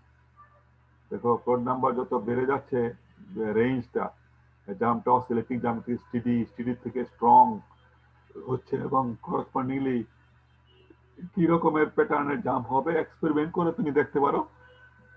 এইসব ল্যাবরেটরিতে এক্সপেরিমেন্ট করে দেখা গেছে যে এরকম টাইপ ডেসক্রিপশন গুলো এরকম হয়। যেমন অসিলেটিং জাম্পটা হয় unstable, each irregular pulsation creates a large wave that can travel downstream from miles damaging earth and banks and other structure not recommended for design condition. দেখছো এগুলি কিন্তু রিকমেন্ড করে না অনেক সময় হাইড্রোলিক চ্যানেল ডিজাইনের সময়। এগুলি কিন্তু আর্টিফিশিয়ালি ক্রিয়েট করা হয় ফর সার্টেন পারপাসের জন্য লোকাল কেসে। তো এই জাম্পটা যদি ক্রিয়েট করা অন্য বড় হয়ে যায় সব জায়গায় থাকে তাহলে তো হবে না, চ্যানেল ক্ষয়ে যাবে। চ্যানেল তো তুমি সবসময় তুমি লাইন করতে পারবে না, কোনো পোর্শনকে লাইন করতে হবে, পরে তো ন্যাচারাল চ্যানেল থাকতে পারে। Not recommended. এরপর দেখো steady jump, stable well balance jump that offers best performance and action incentives to downstream condition. This is the best design range. এটা হচ্ছে ডিজাইন রেঞ্জের মধ্যে এটা হয়, এগুলো বলা হচ্ছে আর কি, এনার্জি ডিসিপেটর হয় এত বেশি, এটা রেকমেন্ড করতেছে আর কি নিচের গুলো। Good performance, rough somewhat inherent but good performance. তো যদি জাম্প চাও তাহলে স্ট্রং জাম্প চাওয়া দরকার, তাই না? এটা আর কি বলা হচ্ছে আর কি। আর এইসব জাম্প তেমন কোনো দুর্বল jump. So if you want to dissipate energy more, you will have to create a very high float number flow, initial flow. Then তোমার এটা তুমি করতে পারবে, আদারওয়াইজ পারবে না। তো এই টাইপগুলো ক্লাসিফিকেশনটাকে বলা হয় ইউএসবিআর ক্লাসিফিকেশন। আর্টিকেল 15(3)তে বইতে ভেন্টিটিউর বইতে পেজ নাম্বার 395 এতে আছে, দেখবা ছবি আঁকা আছে, ডেসক্রিপশন আছে, নামগুলো আছে, এবং এটাকে বলা হয় ইউনাইটেড ব্যুরো স্টেটস। ইউএসবিআর মানে কি? United states bureau of reclamation বলা হয় ইউএসবিআর। তোমরা ইরিগেশন ইঞ্জিনিয়ারিং পড়বে এগুলো। তোমাদের একটা টপিক আছে না ফোর্থ ইয়ারে, ইরিগেশন হাইড্রোলিক স্ট্রাকচার, ওখানে করে পড়বো। আমরা যেহেতু হাইড্রোলিক্স, এটা হাইড্রোলিক্স পার্টটা পড়বো, আর বেশি পড়বো না। তো এখন আমরা দেখি আমাদের যদি এখন তো আমরা জানি যে আমাদের ভেলোসিটি আসতেছে এবং ডেপথ জানি, ইনিশিয়াল ডেপথ জানি। জাম্পের পরের ডেপথটা জানার জন্য আমাদের কি ইকুয়েশন আছে? That means we have y1, হ্যাঁ উই হ্যাভ y1, ঠিক আছে? এইটা জানি আমরা। আমাদের ভেলোসিটিও আমরা জানতে পারবো ফ্লোট নাম্বার কিউ জানলে কিন্তু ভেলোসিটি জানতে পারবো না যদি আমরা ক্রস সেকশন জানি। জানবো তো সেকশন 1-এ। তাহলে আমাদের যদি বলি ডিসচার্জ যাচ্ছে একটা ফ্লো কিউ, ফ্লো তো সব জায়গায় সমান, কারণ কোনো জায়গায় ফ্লো এড হচ্ছে না, লস হচ্ছে না, কন্টিনিউটি ইকুয়েশন থেকে। কিউ যদি জানি এবং এরিয়া যদি জানি, cross section area of the flow, এখানে যদি ক্রস সেকশনটা জানি, রেক্টেঙ্গুলার বলো, ট্রাপিজয়েডাল বলো, হোয়াটএভার, এটা কিন্তু রেক্টেঙ্গুলারের জন্য করা হচ্ছে। হ্যাঁ, রেক্টেঙ্গুলার এবং হরিজন্টাল ফ্লো, এই দুইটার জন্য আমাদের y1 যদি জানি, তাহলে হাউ উইল গেট y2, একটা এক্সপ্রেশন আছে দেখবা বইতে। সেই এক্সপ্রেশনটা হচ্ছে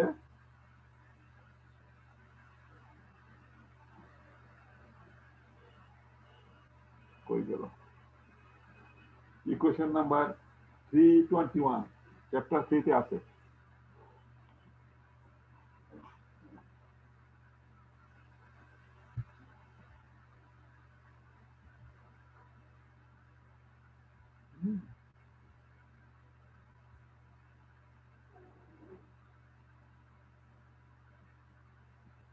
চ্যাপ্টার 3-তে ইকুয়েশন নাম্বার 321,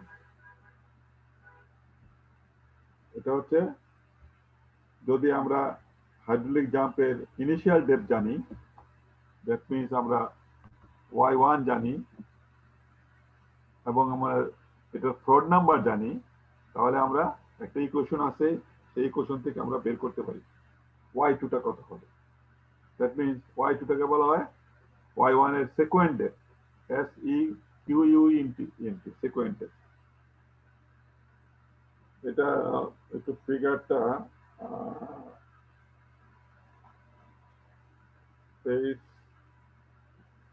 চ্যাপ্টার 3-তে যাও, চ্যাপ্টার 3-তে গিয়ে এক্সাম্পল 3 আছে, চ্যাপ্টার 3-তে গিয়ে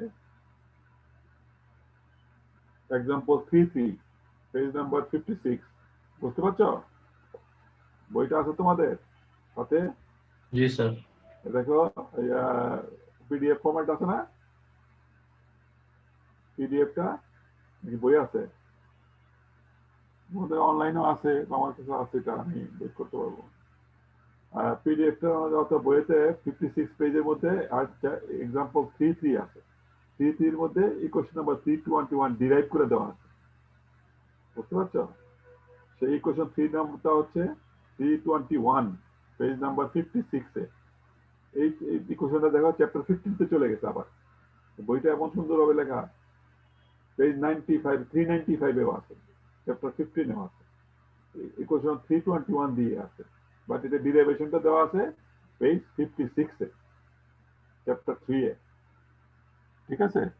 তো ডিরাইভেশনটা আমরা দেখতে পারবো, দেখলে করবো আমরা, এই বইতে করবো আমরা, দেখবো কিভাবে ডিরাইভেশন করা হয়েছে। তো এটা কিন্তু ভ্যালিড ফর, দেখো, jump in horizontal rectangular channel, মানে রেক্টেঙ্গুলার চ্যানেলের জন্য এই ইকুয়েশনটা মোর ভ্যালিড। কি ইকুয়েশনটা সেটা আমরা দেখি। ইকুয়েশনটা হচ্ছে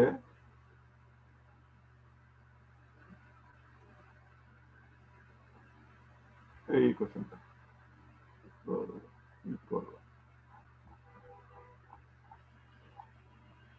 এইটা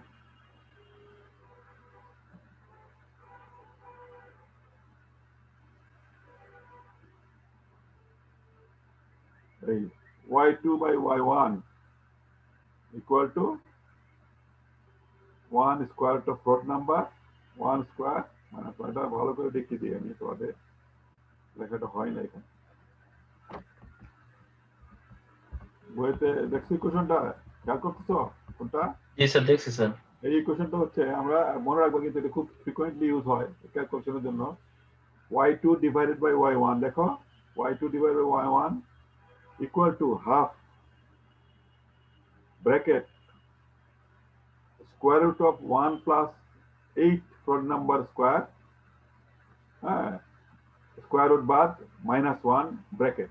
বুঝতে পারছো? এইভাবে লেখো, যেটা বইয়েতে লেখা আছে না সেইভাবে। তো এইটার যে এটাকে বলা হয়, এই রেশিওটাকে বলা হয় y2 by y1 কে অনেক সময় সেকুয়েন্ট ডেপ্থ রেশিও বলা হয়। সেকুয়েন্ট ইনিশিয়াল ডেপ্থটা কোনটা? y1 এর কনজুগেট ডেপ্থ হচ্ছে y2, আর y2 এর কনজুগেট ডেপ্থ হচ্ছে y1।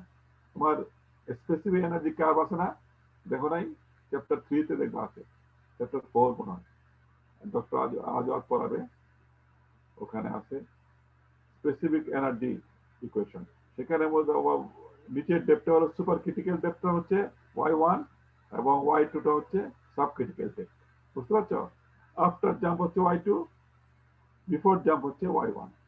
এখন যদি ফ্লোট নাম্বার জানি তাহলে আমরা ইজিলি বের করতে পারি এই ইকুয়েশন থেকে। তো এই ইকুয়েশনটা দেখো ভেরিড, খুব মাইল্ড স্লোপের জন্য, লেস স্লোপ, হরিজন্টাল ফ্লোরের জন্য, মানে খুবই মাইল্ড স্লোপ, মানে এটা হরিজন্টাল ফ্লো রেক্টেঙ্গুলার চ্যানেলের জন্য এটা ডিরাইভ করা হয়েছে। ঠিক আছে? তো ডিরাইভেশনটা আমি এখানে দেখাচ্ছি। ডিরাইভেশনটা তোমাদের এক্সাম্পল 6.6 যেটা আছে বইতে, এক্সাম্পল 3.3 পেজ নাম্বার 56 এ, এটা এইখান থেকে লেখানো হয়েছে। এই এটা হাতে লেখা দেখবা, তো আমরা ডিরাইভ করতে পারি। এটা ডিরাইভেশনটা এখানে করে দেওয়া আছে, ওখান থেকে তুমি করতে পারো, অথবা এখান থেকে এটা থেকে করতে পারো। তো আর একটা জিনিস বুঝতে হবে যে মোমেন্টাম প্রিন্সিপালটা বুঝতে হবে। তখন মোমেন্টাম প্রিন্সিপালটা কি, ঠিক আছে? মোমেন্টাম প্রিন্সিপালটা তোমার জানতে হবে। তো এখানে এই এক্সাম্পল 3.3টা, এটা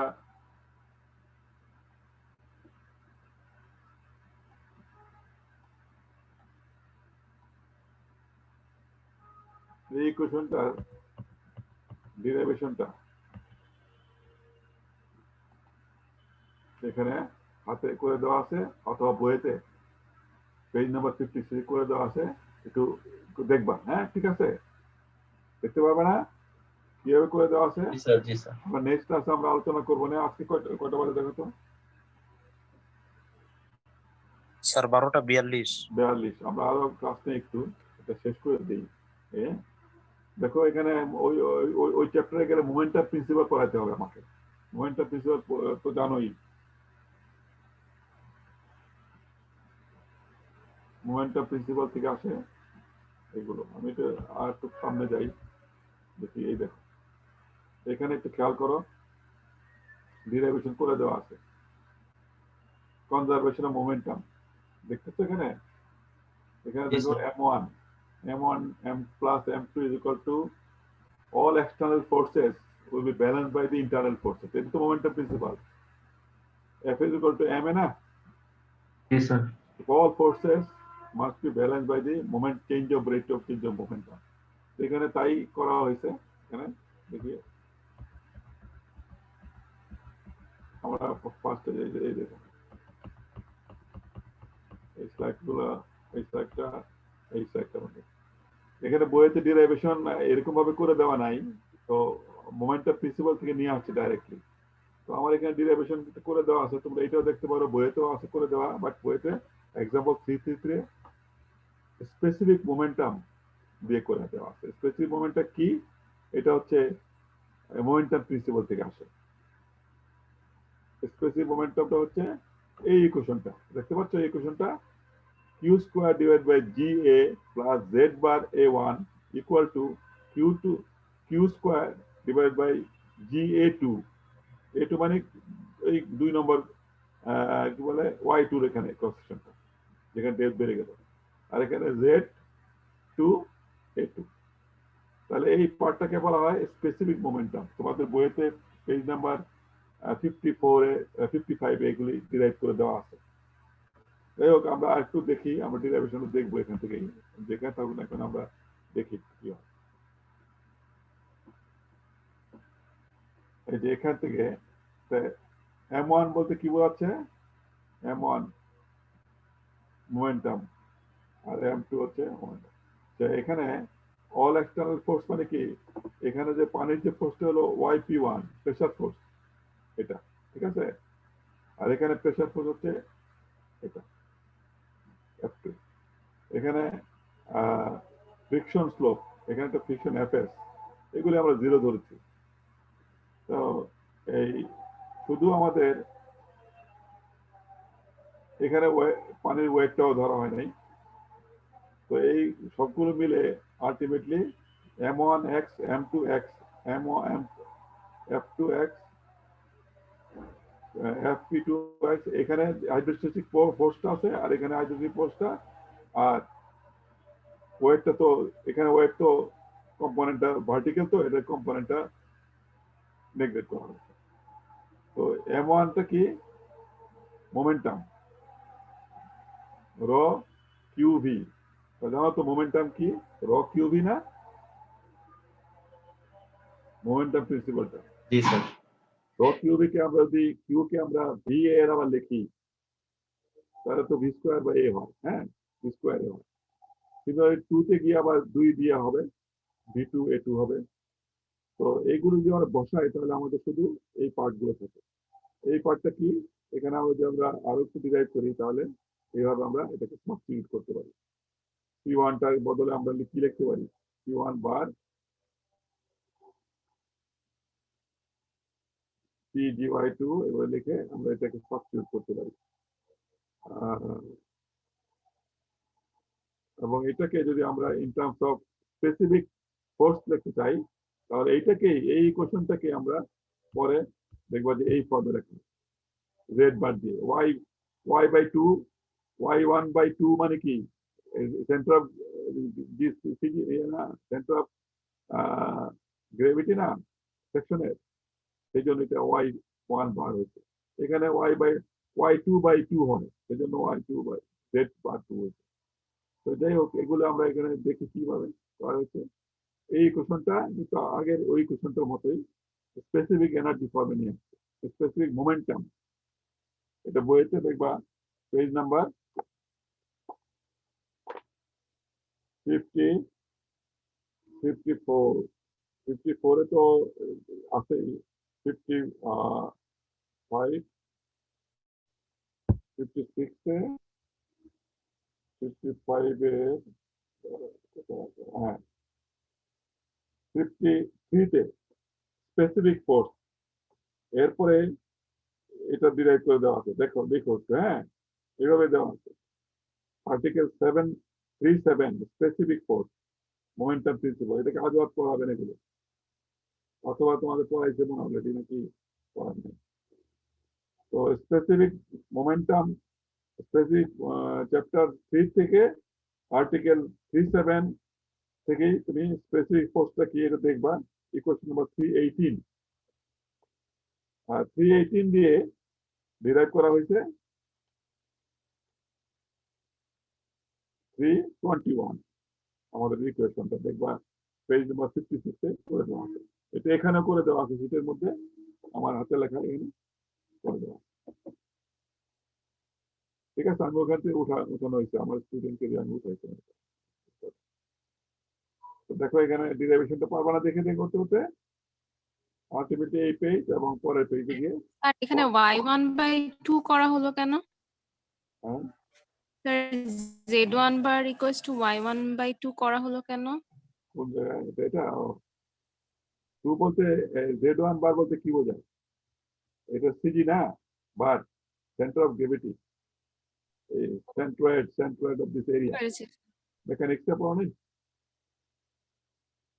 মেকানিক্স পড়া হয় তোমার সেকেন্ড ইয়ারে না ফার্স্ট ইয়ারে?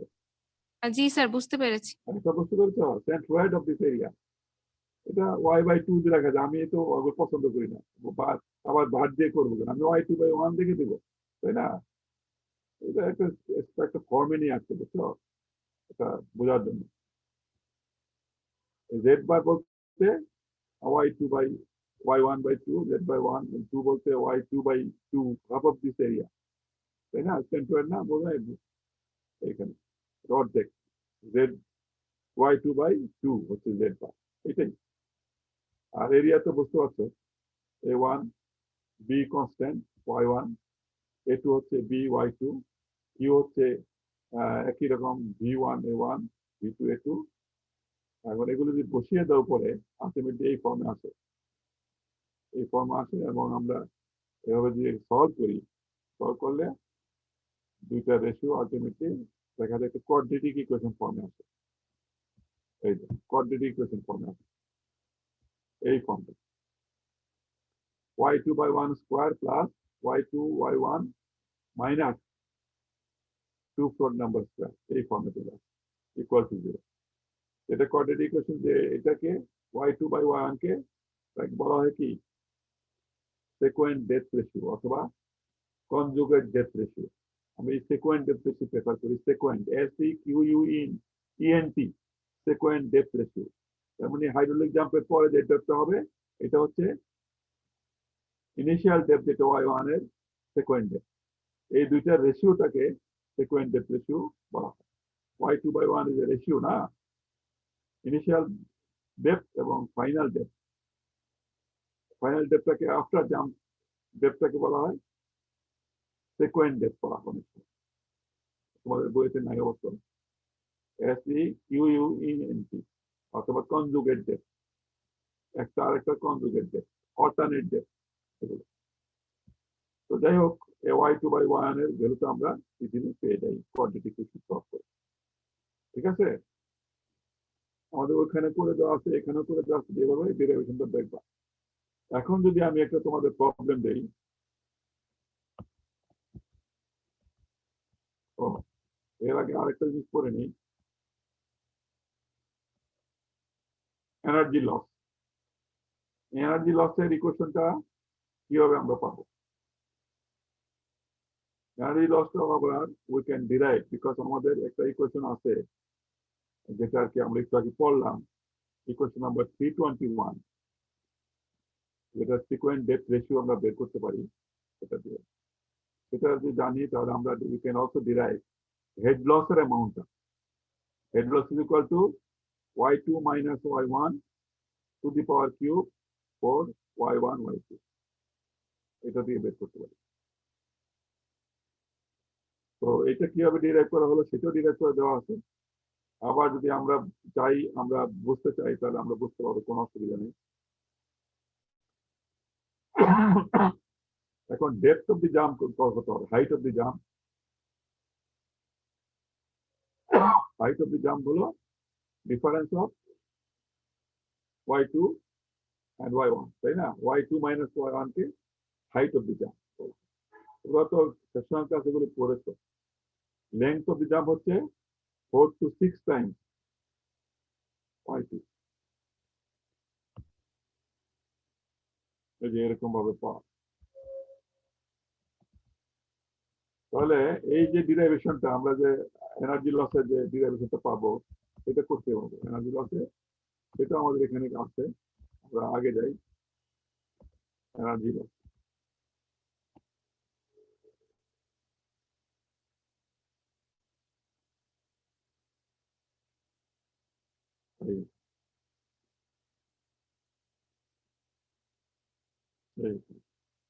Energy loss.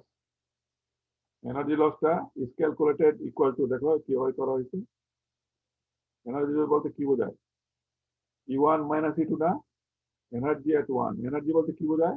স্পেসিফিক এনার্জি, কিন্তু এটা y1 plus v1 square by 2g। তোমাদের আজ এগুলি পড়াবে, এখনো পড়ায় নাই। স্পেসিফিক এনার্জি পড়িয়েছে? What do mean by specific energy? দিতে শুরু করছে। হ্যাঁ, তাহলে ওইটা একটু ভালো করে খেয়াল রাখবো, আমার দরকার লাগে। তো স্পেসিফিক এনার্জি হচ্ছে energy with respect to channel bottom. Energy বলতে কি বোঝায়? Datum head Z plus depth অথবা pressure head plus velocity head, তিনটা মিলে এনার্জি হেড, টোটাল এনার্জি। যদি আমরা জেড কে 0 ধরি, that means with respect to channel bottom বলি, তাহলে সেটাকে বলা হয় specific energy. That means H is equal two হয়ে যায় ই ইন ওপেন চ্যানেল হাইড্রোলিক। ই যখন বলবা তখন it's specific energy, that means it is energy with respect to channel bottom. ঠিক আছে? এখন যদি এনার্জি লস বের করতে চাই, এনার্জি এট 1 মাইনাস এনার্জি এট 2 বের করতে হবে। তো এইভাবে দুটো বিয়োগ দেওয়া হয়েছে। তো ভেলোসিটি এখানে কিন্তু এনার্জিটাকে জেড ইজ ইকুয়াল টু 0 দেওয়া হয়েছে with respect to channel bottom. বলতে কি বোঝায়? আমরা চ্যানেল বটমকে ডাটাম ধরলাম, ডেটাম। সেই জন্য জেড ইজ ইকুয়াল টু 0। কারণ কি জানো? এটা বুঝতে পারো কেন করা হয়? জেড ইজ ইকুয়াল টু 0 ধরা হয় কেন, বলো দেখি। স্পেসিফিক এনার্জি কেন ট্রান্সফার করা হয়, এনার্জি কেন করা হয়? পাইপ ফ্লোতে তো আমরা এনার্জি ইকুয়েশন ইউজ করি, তাই না? বার্নৌলিস ইকুয়েশন। কিন্তু এখানে দেখবো যে ওপেন চ্যানেল মোস্টলি ল্যান্ডের মধ্যে হয় না। ল্যান্ডের মধ্যে আবার ডাটা আবার কি আছে, এটা তো উঁচা করা যায়। তোমার এটাকে আমি কি পাইপের মতো উপরে 10 তলা বিল্ডিং এর উপরে উঠাতে পারবো? একটা পাইপকে আমরা উই ক্যান শিফট, চেঞ্জ করতে পারি। গ্রাউন্ড ফ্লোর থেকে দোতলা, দোতলা থেকে 3 তলা, আবার নিচে নামতে পারি।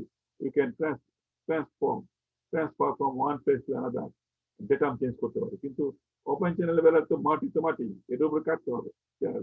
ডেটাম তো ভেরিয়াস, ডেটামটা তো আমাদের 0, চ্যানেল বটমটা হওয়ার কথা না। সেই রেসপেক্টে সিম্পলিফাই করার জন্য, একটু কমপ্লিকেশন কমানোর জন্য জেড ইজ ইকুয়াল টু 0 ধরা হয়েছে। এবং energy with respect to channel bottom for analysing the channel flow, open channel flow analysing এর জন্য স্পেসিফিক এনার্জিটা ধরা হয়েছে। স্পেসিফিক এনার্জি জেডটাকে 0 ধরলে আমরা এটা পাই ডিফারেন্স। এটা থেকে আমরা এটা পাই ইন টার্মস অফ কিউ, পাই না? রেক্টেঙ্গুলার চ্যানেলের জন্য B B Q by B, Q by Y কি, ভি স্কোয়ার কি, কিউ বাই ওয়াই 1 না? বি ইজ ইকুয়াল টু কত? রেক্টেঙ্গুলার চ্যানেলের জন্য বি ইজ ইকুয়াল টু 1 ধরা হয়েছে। অথবা পার ইউনিট ডিসচার্জের জন্য Q square by B. Q by B হচ্ছে ছোট কিউ, জানো তো? বড় কিউ বাই বি হচ্ছে ছোট কিউ, এই কিউ। মানে পার ইউনিট উইথে ডিসচার্জটাকে বলা হয় ছোট কিউ। আর বড় কিউ কি? ডিসচার্জ। কিউ কে যখন বি দিয়ে ভাগ করবা, পার ইউনিট উইথে ডিসচার্জ হবে, জানো তো? এটা রেক্টেঙ্গুলার চ্যানেলের জন্য আমরা এটা এভাবে চিন্তা করি। হোয়াইট চ্যানেলের জন্য অনেক সময় চিন্তা করা হোয়াইট চ্যানেল। তো small Q is equal to কি বললেন? লিখতে পারতেছি না তোমার জন্য আমার ল্যাপটপটার জন্য সমস্যা হয়ে গেল, নতুন ল্যাপটপটা নষ্ট হয়ে গেল। স্যার ছোট কিউ ইজ ইকুয়াল টু কি বললেন? হ্যাঁ, বড় Q divided by Q Q is equal to কি আমাদের ভেলোসিটি ইনটু এরিয়া, তাই তো, ডিসচার্জ। ঠিক আছে, বুঝতে পারছো? জি sir. Sir small Q is equal to কি বললেন? বড় কিউ ডিভাইডেড বাই বি। আমি বলছি তো এখন এখানে এরিয়ার মধ্যে কি আছে? Rectangular area B and Y আছে না? জি স্যার। এখন এই পাশে বিটাকে কিউ কে দিয়ে ভাগ দাও, তাহলে কি হবে? বড় কিউ কে বি দিয়ে ভাগ দিলে এই পাশে, ওই পাশে কি থাকবে? ভি এবং ওয়াই, ওয়াই থাকবে না শুধু? জি স্যার। জি স্যার।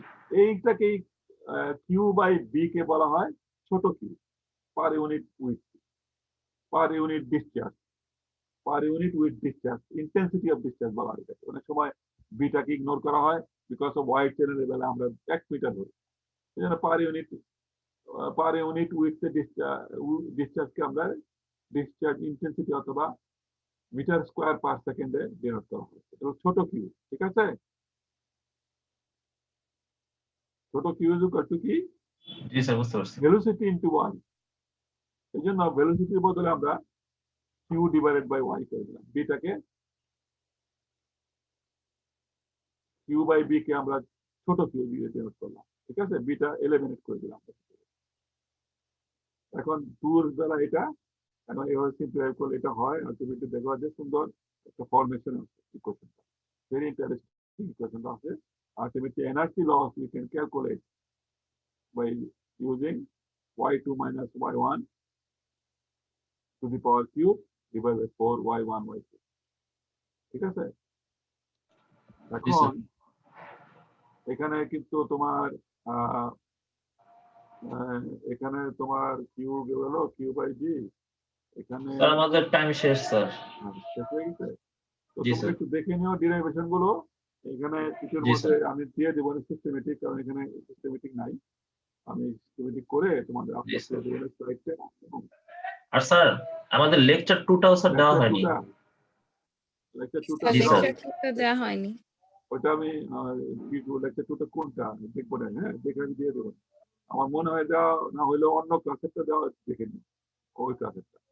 না স্যার, লেকচার 2টা দেওয়া হয়নি। এটা একটু রেকর্ড করাও হয়নি আমার কাছে মনে হয়। রেকর্ড স্যার লেকচার 2 রেকর্ড করা হয়েছে স্যার। দিয়ে দেবো। ঠিক আছে, আজকে একটু থাকুক, আমি লেকচার 2টা দেখে দিয়ে দিব না। আমার প্রায় ওই একটা ল্যাপটপে করা হয় না, এটা তো ওইটার মধ্যে যদি থাকে তাহলে দিতে পারবো না, আদারওয়াইজ মনে হয় পারবো লেকচার 2টা। না হলে আমি অন্য ক্লাসে ওই আর স্যার লেকচার 2টা কোথায় আছে সেটা লেকচার 3 এর প্রথমে ভিডিওতে আপনি শো করছিলেন। আমি দেখবো না কি হয়, দেখবো না, আমার দেখতে হবে, কারণ এগুলি অনেক শুধু একটা ক্লাস তো আমার নানান ক্লাস থাকে, নানান ট্রেনিং থাকে, এগুলি সমস্যা। সারাদিনই কম্পিউটারের সাথে। যাই হোক, রেকর্ডটা বন্ধ করে দেওয়া, এখন আমরা এই করি নাকি? রেকর্ডটা একটু ই করে দাও, আমরা পার্সেন্টেজ দিয়ে একটু শেষ করে দেবো এখানে, পার্সেন্টেজ দিয়ে নিই। তো জি স্যার, রেকর্ডটা তাহলে অফ করে দেই। লক্ষ্য করে দেওয়া, কারণ আমার টাইম অনেক সময় যায় ভিডিও